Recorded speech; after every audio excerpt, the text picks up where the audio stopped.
இந்த சைஸில் 2 முடவாட்டு கிழங்கு எடுத்தாச்சு.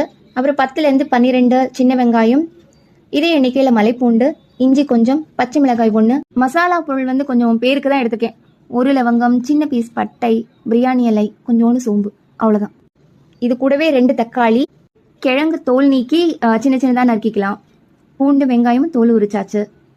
வெங்காயம் மட்டும் சின்ன சின்னதாக பொடியாக நறுக்கிக்கலாம், ஏன்னா அதை அரைக்க போகிறதில்ல.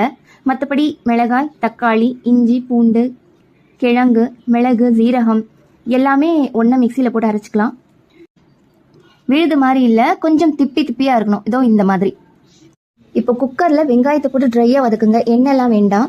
அப்புறம் வெங்காயத்தோட அரைச்சி வச்சிருந்தா அந்த மசாலா கலவையும் போட்டு ஒரு 5 மினிட்ஸ் கலவை விட்டுடலாம்.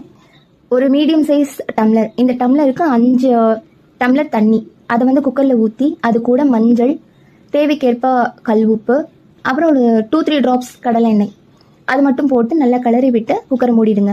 ஒரு விசில் வந்ததுக்கப்புறம், விசில் வரதுக்கு முன்னாடியே நீங்கள் எடுத்துட்டீங்கன்னா இந்த மாதிரி தெரிக்காது உங்களுக்கு. ஏன்னா ஒன்றும் பாதியமாக அரைச்ச கலவை தான் அதில் உள்ளே போட்டிருக்கோம், அதனால வேக ரொம்ப டைம் எடுக்காது. இப்போ வந்து பட்டை, லவங்கம், கொஞ்சம் சோம்பு, நட்சத்திரப்பூ, பிரியாணி இலை, கொஞ்சம் நறுக்குன கொத்தமல்லி தழை எல்லாமே இதோடு போட்டு கொதிக்க விட்டு இறக்கியாச்சு. இதை வடிகட்டி ஒரு டம்ளரில் ஊற்றி அது மேலே வந்து கொஞ்சம் பெப்பர் பொடியும் நறுக்குன கொத்தமல்லி தழையும் போட்டிங்கன்னா சூப் ரெடி. உங்கள் எல்லாரையும் திரும்பவும் அடுத்த வீடியோவில் சந்திக்கிறேன். அது வரைக்கும் நன்றி.